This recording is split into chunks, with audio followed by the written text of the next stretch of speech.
The observation dome fell silent as Professor Lena Ardent stepped into the xenobiology practical chamber. 43 students from 17 different species watched from behind reinforced glass, their various appendages fidgeting with nervous energy. This was the final examination, the one that separated adequate xenobiologists from exceptional ones. Today, Lena announced, her voice calm despite the weight of dozens of alien eyes upon her, we study the Morak. A collective shudder rippled through the observation deck. The Morak, even its name carried dread across 1,000 worlds, a creature born from the nightmares of civilizations that had long forgotten what it meant to be prey. The galactic community had encountered exactly 47 Moraks in recorded history. 39 encounters had ended in complete extinction of the research teams. Lena had read those reports. All of them. She had studied the claw marks on bulkheads, analyzed the terror in final log entries, mapped the hunting patterns that defied logic and physics alike. The Morak was not simply a predator. It was fear-made flesh, a creature that fed on panic itself before it fed on bodies. Professor Ardent called out Zixthor, a crystalline being whose facets reflected prismatic anxiety. The protocols clearly state that Morak specimens must be studied remotely. You cannot, I can, Lena interrupted gently, and I will, because fear is not overcome by distance. It's overcome by understanding. She tapped the control panel. The far wall began to rise, revealing a containment cell shrouded in darkness. Something massive shifted within, and the sound it made was wrong. Not quite a growl, not quite a whisper, but something that bypassed the ears entirely and resonated in the primitive hindbrain where terror lived. The students pressed against the observation glass. Some covered their sensory organs. One, a Velthian exchange student, actually fainted. The Morak emerged. It stood 3 meters tall at the shoulder, its form difficult to focus on, as if reality itself struggled to contain it. 6 limbs ending in talons that seemed to cut through space. Eyes, too many eyes that glowed with a hungry intelligence. Its hide rippled with shadows that moved independently of any light source. This was Morak, designation 7, captured at enormous cost from the Epsilon Divide. The creature's gaze fixed on Lena. She felt it then. The fear response that the Morak cultivated. The biological weapon that had served it across eons. Her heart rate spiked. Adrenaline flooded her system.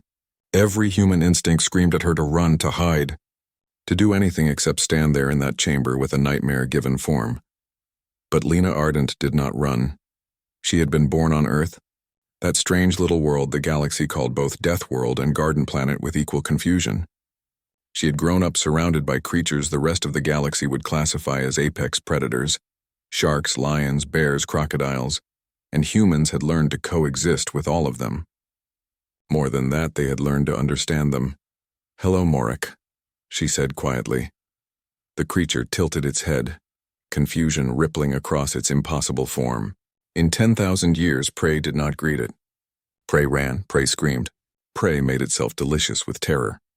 Lena sat down cross-legged on the chamber floor. The observation deck erupted in panic. Professor, no. She's going to die. Someone stop this madness. But Lena remained still, her breathing deliberately slow. She had learned this technique from her grandfather, who had worked with rescued tigers. Never show fear, he had told her. But more importantly, never show aggression. Show respect. Morak circled her, its movements fluid and hypnotic. It was searching for the fear response, for the chemical signature that told it where and when to strike. The fear should be there. The creature could sense it in every other being in the facility, a buffet of terror just beyond its reach. But from the human, there was something else. Recognition. Yes. Respect, certainly. Caution, absolutely. But not fear.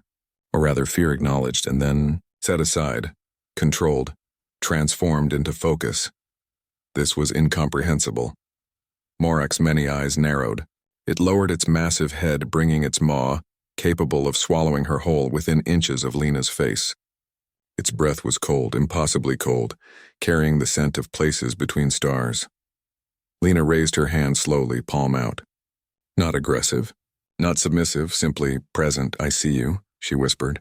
Not as a monster, not as a weapon. I see you as you are, alone, so very alone. Something changed in Morak's eyes. The hunger dimmed. The rage quieted. For the first time in its long, terrible existence, the creature felt something other than the echo of terror it inspired.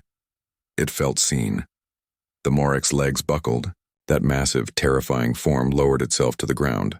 Then, in a movement that would be analyzed and debated for centuries, it curled its body around the human professor and laid its enormous head across her lap. The observation deck fell into stunned silence. Lena's hand, steady despite everything, reached out and touched the creature's hide. It was warm, she discovered. Beneath the shadows and the fear and the nightmare exterior, it was warm and real and alive. "You're not a fear beast," she murmured, her fingers tracing patterns in what might have been fur or scales or something in between. "You're just scared. Aren't you? Scared of a universe that only sees you as a monster." Morak's breathing slowed, deepened. The glow in its eyes dimmed to a soft luminescence. And then, impossibly, it slept. Professor Lena Ardent sat in that chamber for 3 hours, her hand resting on a creature that had destroyed worlds, while it slumbered like a child finally granted peace. The students watched in awe and disbelief, in the dawning understanding that humanity's greatest strength was not their weapons or their technology. It was their stubborn, illogical, beautiful refusal to let fear have the final word. When Morak finally stirred and retreated to its containment area without prompting, Lena stood and brushed off her uniform. She looked up at the observation deck, at all those alien faces staring at her with new eyes. "Your assignment," she said simply, "is to write about what you learned today, not about the Morak, about fear itself." As she left the chamber, Zixthor's voice echoed through the comm system, crystalline facets shimmering with something that might have been tears. "Professor, how?" Lena smiled. "Because on Earth we learned long ago that the things we fear most often just need someone brave enough to sit beside them in the dark." Behind the glass, Morak watched her go, and in its ancient, terrible eyes, something remarkably like gratitude flickered and held.